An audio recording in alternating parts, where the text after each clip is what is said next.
What's going on, guys? I'm Jaye the Black. Shout out to everyone that's tuning in. I'm going to get to what Carl Crawford had to say in response to this from Meg Thee Stallion. Now, I recently posted a video about Meg Thee Stallion and people unfollowing her being dropped from Fenty, Rihanna's brand. I'll put that video in the description box. You know, Meg Thee Stallion is going at very hard, right?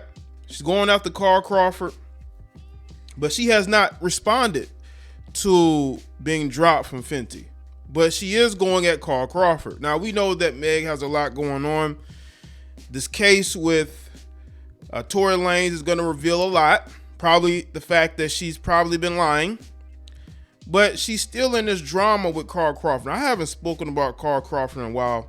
And I said this even then. You know, Carl Crawford was very green to the music industry when he first had, Megan under his label. But he found out really quickly how things can change. And ever since then, he's been trying to get back money that he himself had invested in her career, that he felt like he wasn't compensated for. So let's get into this for Meg. Let's get into this a little bit. Then we'll get to him basically exposing the fact that she gets around, that she's a drunk. I think a lot of us know she's a drunk. But the getting around part is something that her fans are not going to like. This is according to Hip Hop DX. So the drama between Megan Thee Stallion and 1501 Entertainment soared to new heights on Monday when the label filed a countersuit against the Houston rap star. The imprint, spearheaded by CEO Carl Crawford, claims the last album Meg Thee Stallion delivered to 1501 wasn't actually an album at all, and they want more from the 27-year-old, but Megan apparently finds the notion ridiculous and took to Twitter to air out her grievances with her former label, calling them greedy men. "Let me go," she wrote. "The first man over my label. I don't make him any money.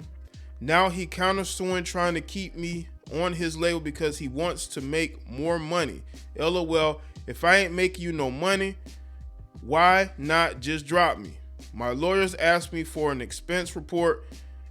Money 1501 supposedly has spent on me, and why this grown-ass man put his jewelry and chains on there. Lord, free me from this joke-ass label." And these are the tweets from her. Carl Crawford quickly responded. Megan Thee Stallion tweets via Instagram using screenshots of TMZ exclusive about the lawsuit. He wrote in the caption, "Stop playing the victim at the Stallion. You haven't paid for one show since 2019, hiding behind Rock Nation. You can keep that BS mixtape and send over the straight drop whenever you're ready." But Megan Thee Stallion was nowhere near done and continued to blast Carl Crawford in the wake of his Instagram post, tweeting, "Carl, I don't want to be signed to your pill-popping ass." She fired back, "You talking about I ain't paid for a show and you sound slow. I'm the artist. I don't pay you directly. Maybe fight with the man you signed to and you might see some money, you effing powderhead. You hiding behind Jay Prince.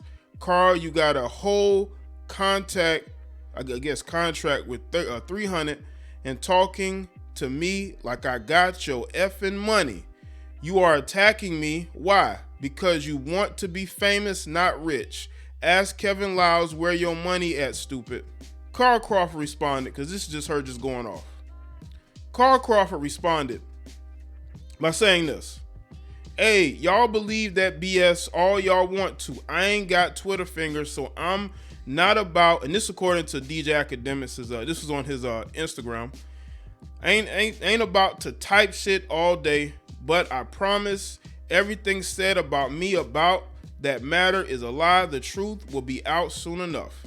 Defamation claim on the way." This all coming from a bona fide alcoholic who effed the whole industry, including her best friend man. That's her best friend's man. Now let me say this, because that was a lot to take in. I think that a lot of us know Meg Thee Stallion has issue with alcohol. Okay? We know that she's used to getting drunk and going crazy. Just ask her ex-boyfriend. The sleeping around part, I can believe that too. Even though, again, it's mudslinging, and people tell me, well, Jay, why are you mudslinging and gossiping? Because this is going somewhere. This is going somewhere. We know when businesses are beefing, things are going to come out. When marriages fall apart, things come out. But the truth comes out. And I'm sure that Carl Crawford is well connected to know the type of stuff Megan was involved in. I don't think he cared. And you got to understand, he didn't put this out until she said something, calling him out, calling him a pillhead and a powderhead. She did that because she's emotional and she's angry at the fact that, you know, Carl Crawford feels like she didn't really send him a new project. She sent him a bunch of old stuff with a little bit of new stuff.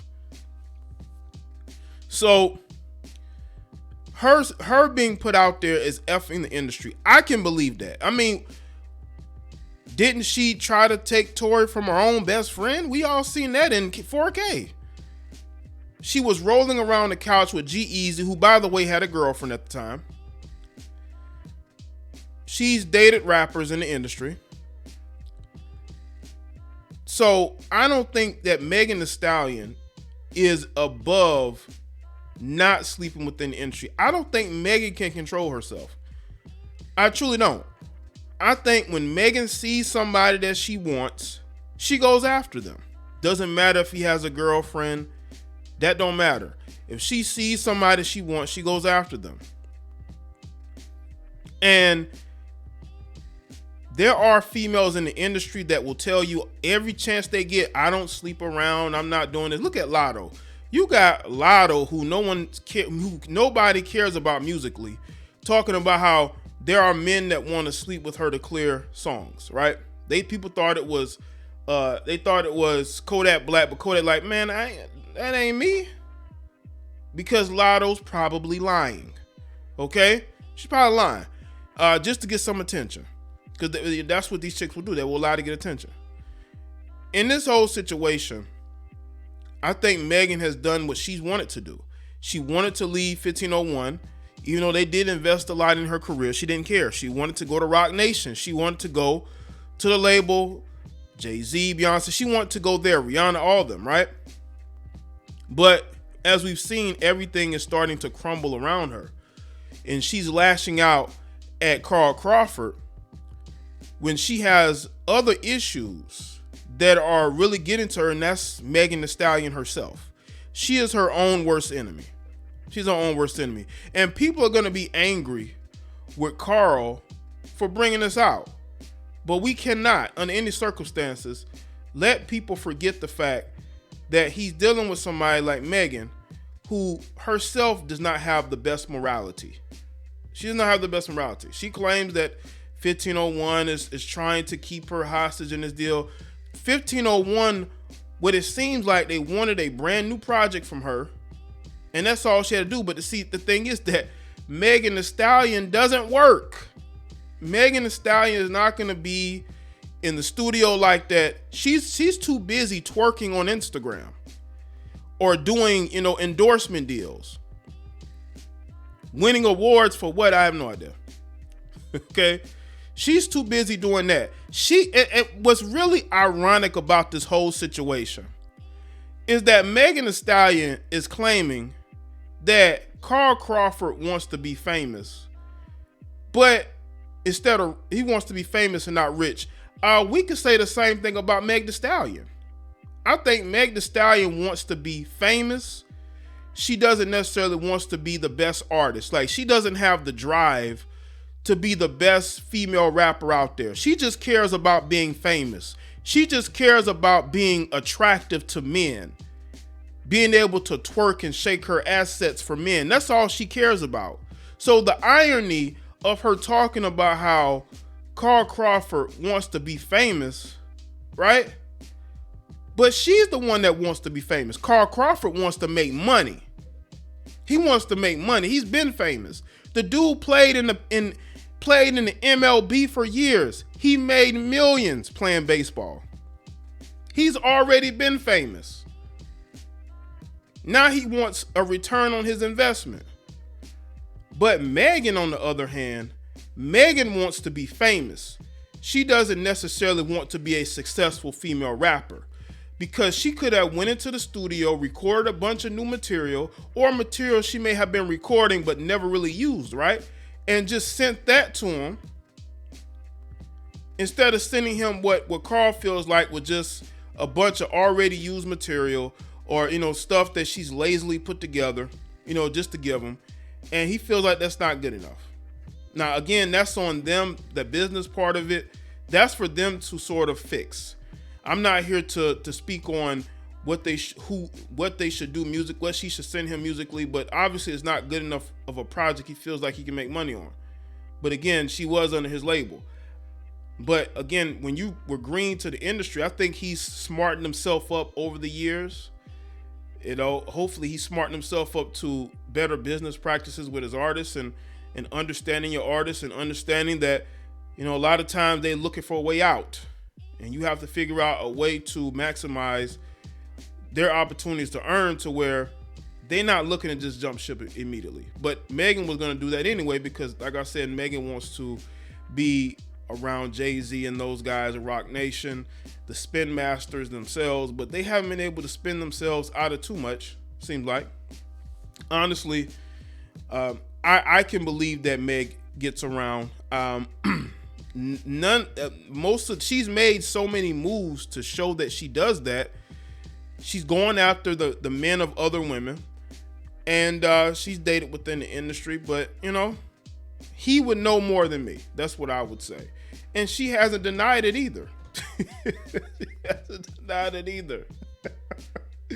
So let me know what y'all think in the comment section below. Make sure you like this video and share it. Follow me on Facebook, Twitter, and Instagram. And I'll see y'all in the next one.